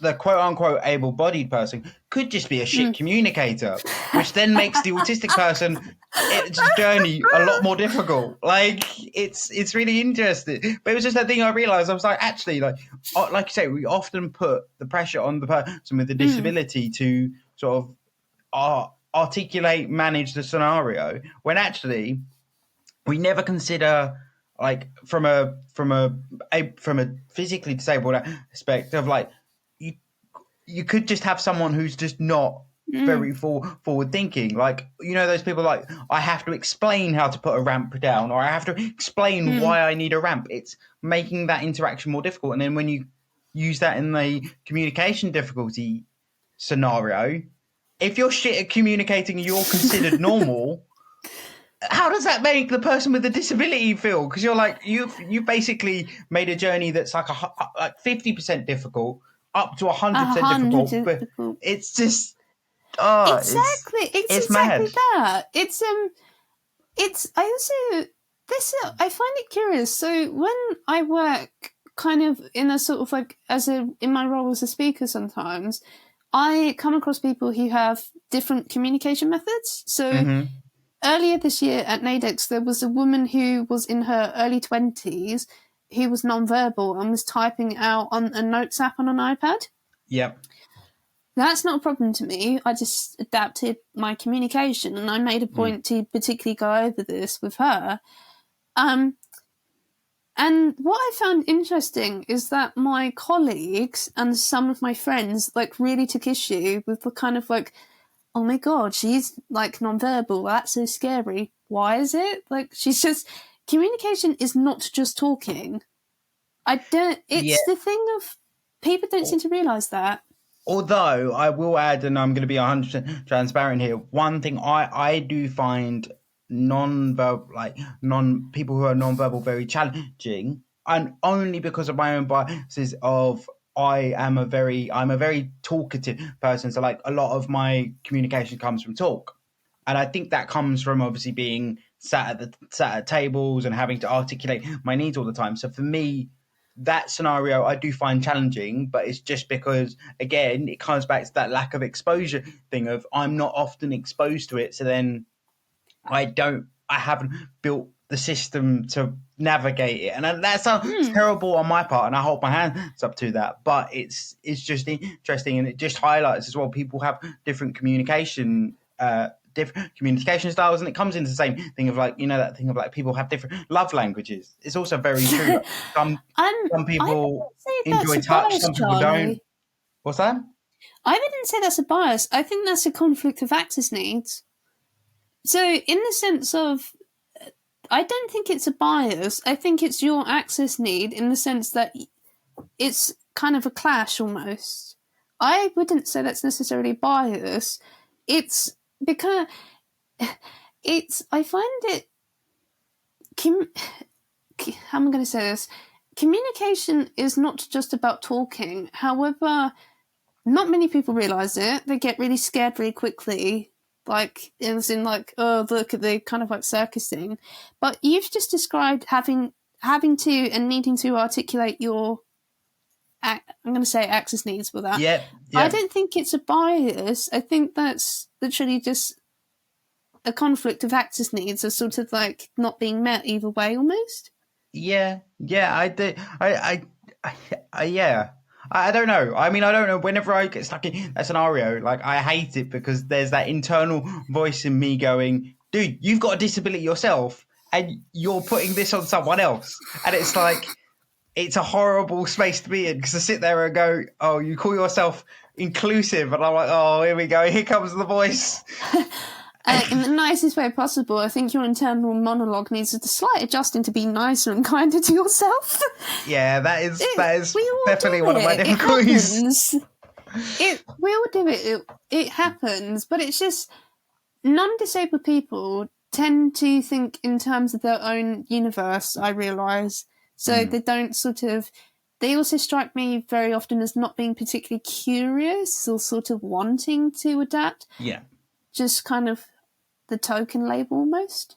Yeah, it is. It's so true that it is that whole thing. Like I said, we're often more willing to learn about others' conditions because we've got conditions ourselves and we can relate to it from a basics level. So I think that's a lot of where it comes from. I'm just conscious of time, so I want to hit you with the last two questions, which is actually the first question I'm going to ask, which is a new thing that I've only done in the last episode, which is there a question that you would like to ask me? Oh, I was not ready for this. This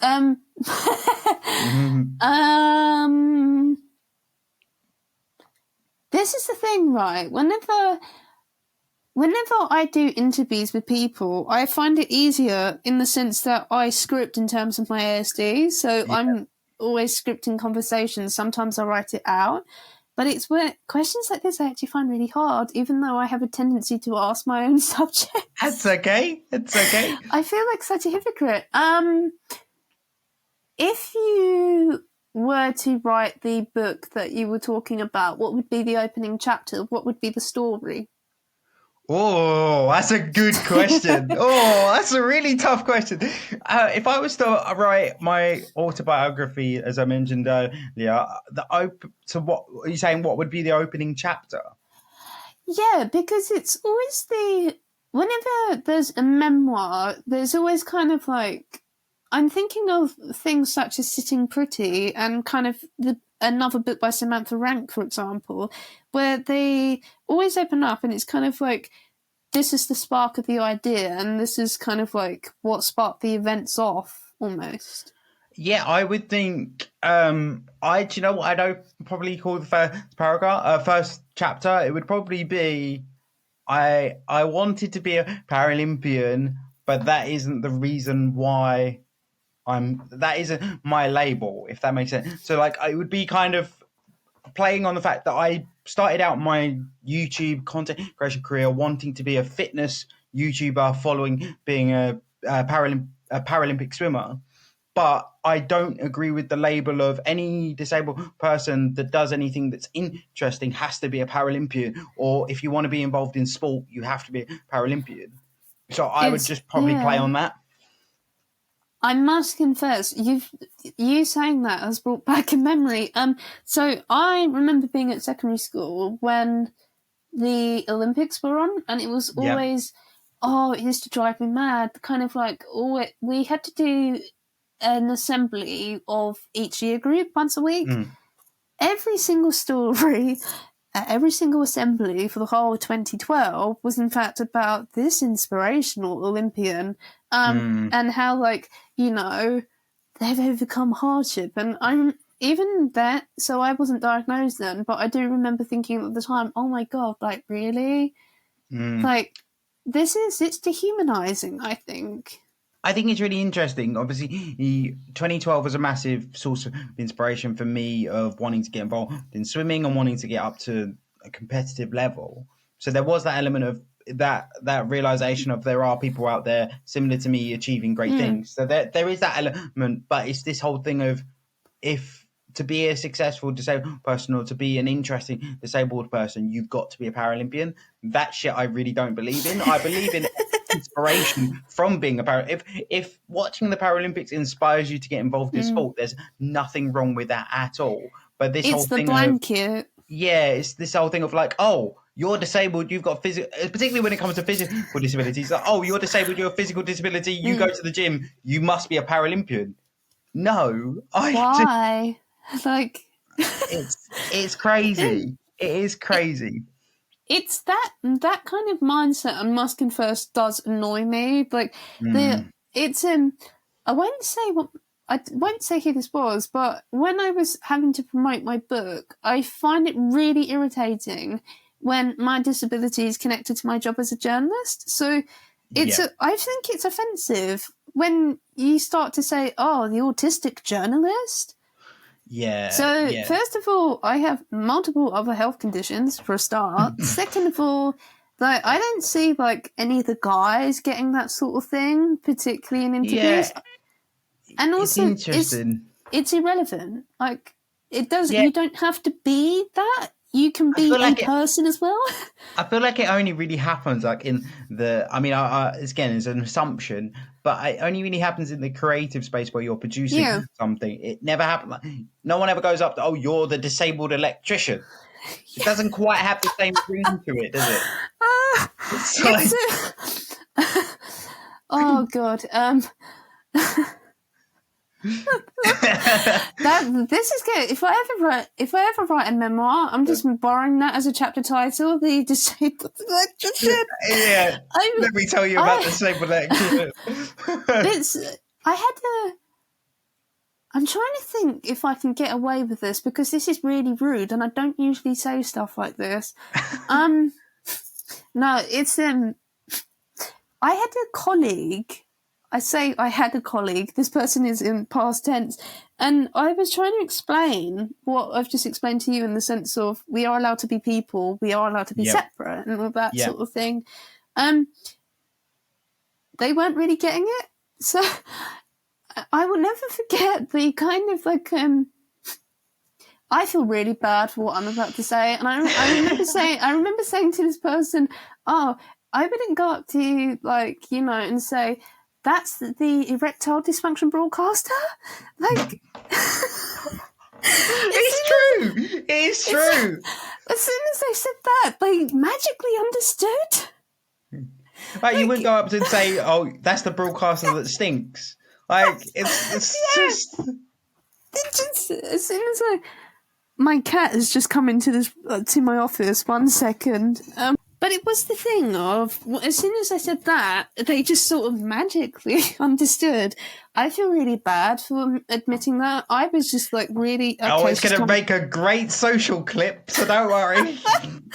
I mean, I'm really hoping this person doesn't see that. But I feel really bad for... I felt bad at the time for saying it. Because I was just frustrated of having to explain kind of like... Yeah. And it's the thing where people, when you start to express that sort of thing, they go, oh, they're just trying to be helpful. Yeah. Help has to be consensual. And it just sort of... I feel it's really reductive because you wouldn't, under any other protected characteristic, you wouldn't sort of attribute that. Yeah. No, you definitely wouldn't. I'm just going to hit you with the last question, which is, what's one piece of politically correctness that you really strongly agree with or disagree with? Now, by that, I sort of mean, what's a pet peeve of yours that you're really passionate about? What's something that really gets you going? It can be positive, it can be negative, it can be whatever you want it to be. At the time that you and I are talking, the government has just launched a kind of like ill-advised, really not well thought out campaign that basically says around disability to just ask a disabled person questions. Yeah, so the thing about this is very often I'm just aware that it looks like I'm like this is my cat. That's why like my hands are like moving under the desk. That's all right. It's all good. The thing about this is it annoys me because disability is very often equated with not having any privacy. So you very often see kind of like, you know, on Reddit where parents are struggling with children and all the rest of it and like they film them and put them online and they go, oh, this child lives with me, therefore they have no privacy. They do. It's in law, for example. But it's the thing of kind of, I do not exist to be an education to a non-disabled person. I am a person in my own right. I do not have to answer questions. Yep. I'm not your translator. I'm not your researcher. I'm not just an extension. I work as a journalist. You can employ me for my journalistic capabilities, but I'm not like to kind of bridge these different universes for you. And it's the thing where I started having to use the walking stick, as we've already sort of discussed, the amount of times people would stop me to ask, like, what's wrong with you? What happened to you? Yeah. Or I had a lot of kind of like run-ins with frankly creepy men who would like, always some. like, why do they like, they would try and take my walking stick off me. I had to, when I was in Brixton earlier this year, I had to run away from someone because they were following me, shouting, threatening to like hurt me. Yeah. And yet that's kind of like all under this, they say, oh, Christ's sake, the cat's just at the side here. But it's the thing of kind of like, they always justify it by saying, oh, we just want to ask questions. We just want to do better. No, you don't. You just want to be intrusive and you just want to be creepy. If you wanted a productive conversation, you can pay my consultancy fee. Like, I don't have to sit here, answer these ridiculous questions, and I shouldn't have to be like dealing with that sort of thing. During the lockdown, I had a guy pray for me for the first time. Yeah. Having like, he had seen that I was wearing the sunflower lanyard and had stopped me to try and engage with me. And this ended up with him praying for me. I just said, like, I'm autistic. I don't suffer. I do not suffer from autism. It is not my roommate. I'm just me. Like, it's just it's like the least interesting thing about me.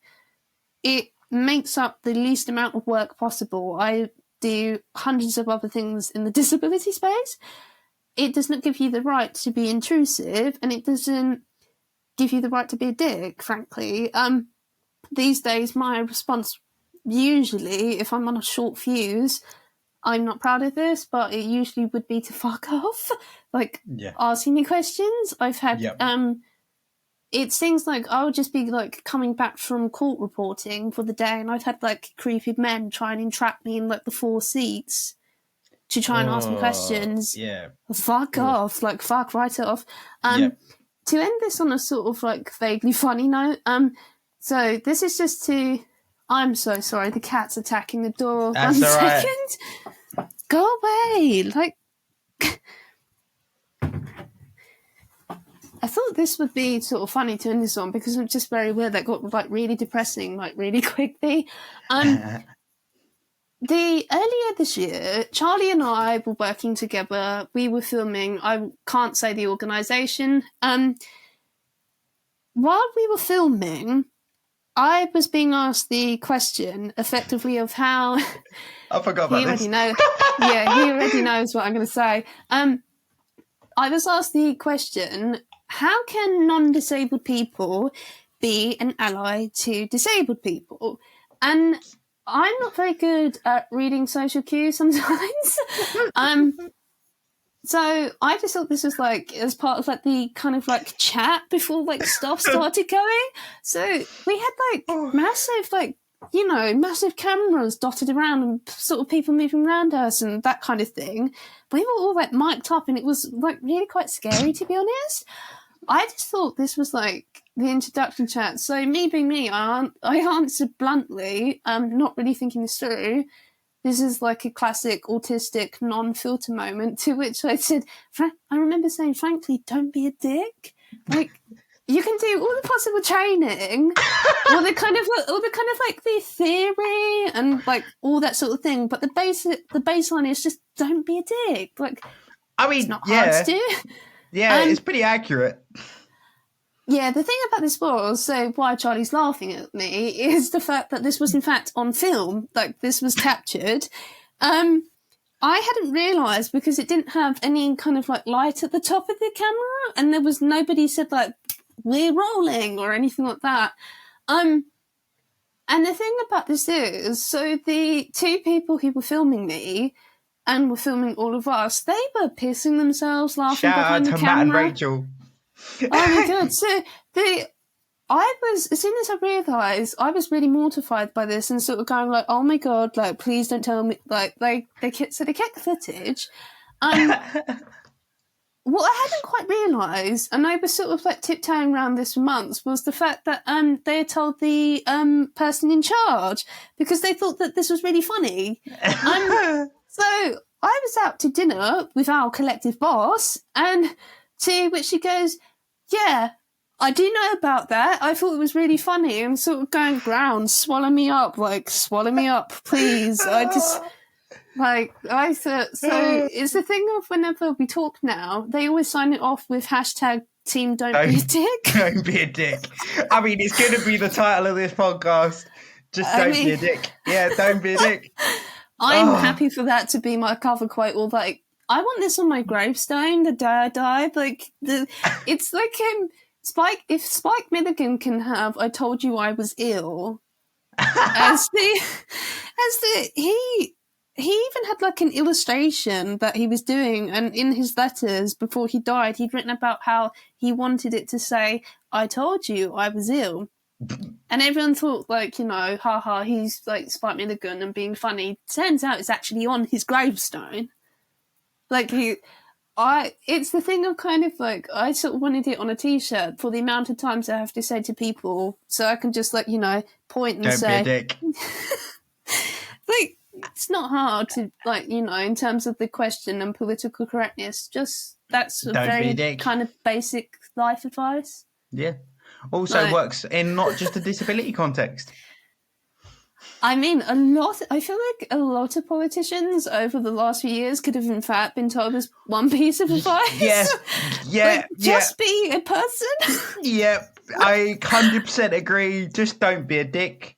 It's just... Well, maybe we should change this and say to have a degree of self-awareness in the sense of not how you're perceived by other people, but in terms of the impact actions can have.